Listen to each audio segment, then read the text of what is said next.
Happiness is not something ready-made. It comes from your own actions.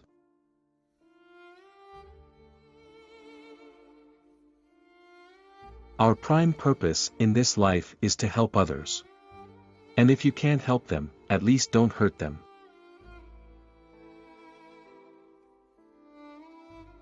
Be kind whenever possible. It is always possible.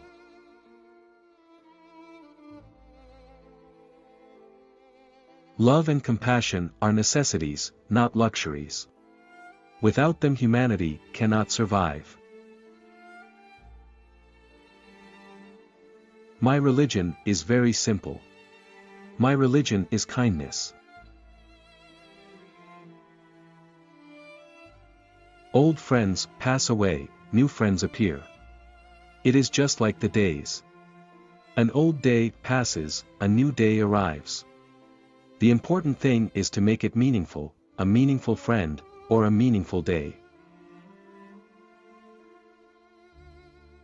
In order to carry a positive action, you must develop here a positive vision. We can never obtain peace in the outer world until we make peace with ourselves.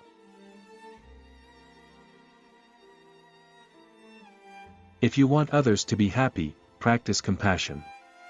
If you want to be happy, practice compassion.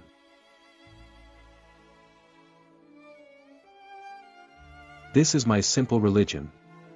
There is no need for temples, no need for complicated philosophy. Our own brain, our own heart is our temple, the philosophy is kindness.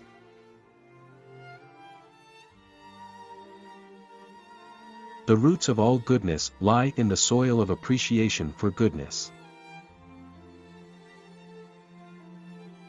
Calm mind brings inner strength and self-confidence, so that's very important for good health.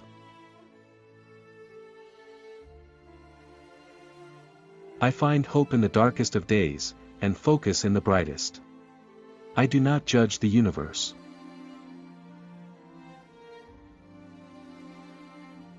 If you can, help others. If you cannot do that, at least do not harm them.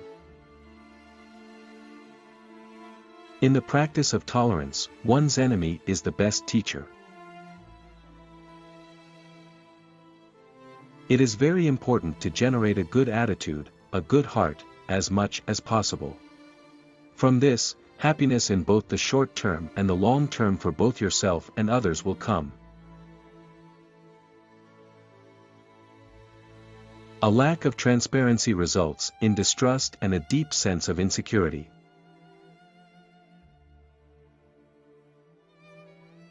When you practice gratefulness, there is a sense of respect toward others. When you are discontent, you always want more, more, more. Your desire can never be satisfied. But when you practice contentment, you can say to yourself, "Oh yes, I already have everything that I really need."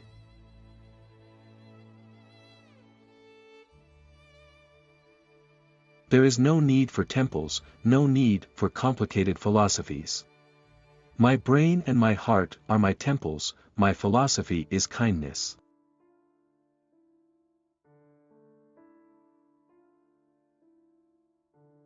We can live without religion and meditation, but we cannot survive without human affection. The best way to resolve any problem in the human world is for all sides to sit down and talk. Look at situations from all angles, and you will become more open.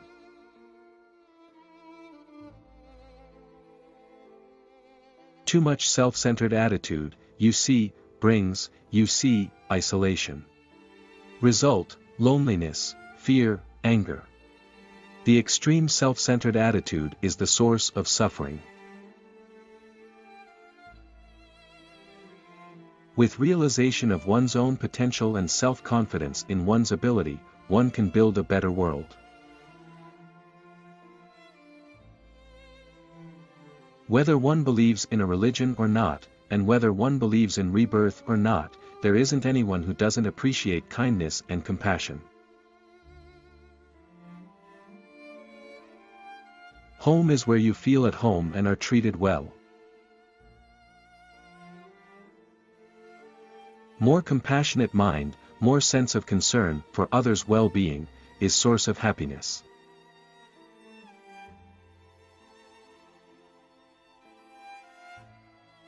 When we meet real tragedy in life, we can react in two ways, either by losing hope and falling into self-destructive habits, or by using the challenge to find our inner strength.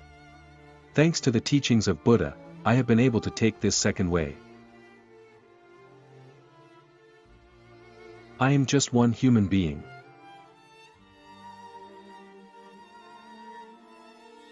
Sometimes one creates a dynamic impression by saying something, and sometimes one creates as significant an impression by remaining silent. The ultimate authority must always rest with the individual's own reason and critical analysis.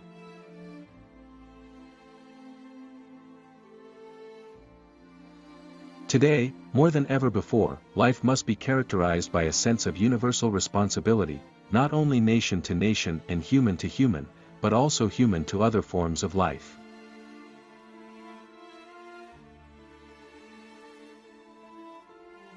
My faith helps me overcome such negative emotions and find my equilibrium.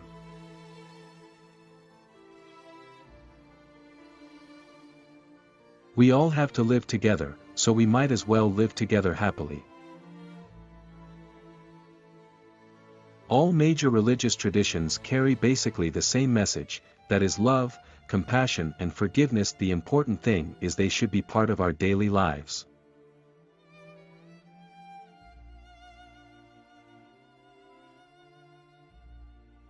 It is necessary to help others, not only in our prayers, but in our daily lives. If we find we cannot help others, the least we can do is to desist from harming them.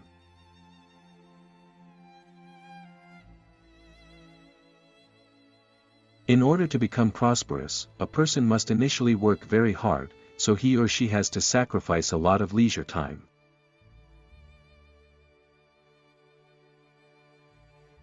Generally speaking, if a human being never shows anger, then I think something's wrong. He's not right in the brain. Even when we have physical hardships, we can be very happy. Because of lack of moral principle, human life becomes worthless. Moral principle, truthfulness, is a key factor. If we lose that, then there is no future. Logically, harmony must come from the heart. Harmony very much based on trust. As soon as use force, creates fear. Fear and trust cannot go together. The important thing is that men should have a purpose in life. It should be something useful, something good. Whether you call it Buddhism or another religion, self-discipline, that's important. Self-discipline with awareness of consequences. As a human being, anger is a part of our mind. Irritation also part of our mind. But you can do, anger come, go. Never keep in your your inner world, then create a lot of suspicion, a lot of distrust, a lot of negative things, more worry. Even an animal, if you show genuine affection, gradually trust develops. If you always showing bad face and beating, how can you develop friendship? World belongs to humanity, not this leader, or that king or prince or religious leader. World belongs to humanity. Appearance is something absolute, but reality is not that way. Everything is interdependent, not absolute. So that view is very helpful to maintain a peace of mind, because the main destroyer of a peaceful mind is anger. Even when a person has all of life's comforts, good food, good shelter, a companion, he or she can still become unhappy when encountering a tragic situation.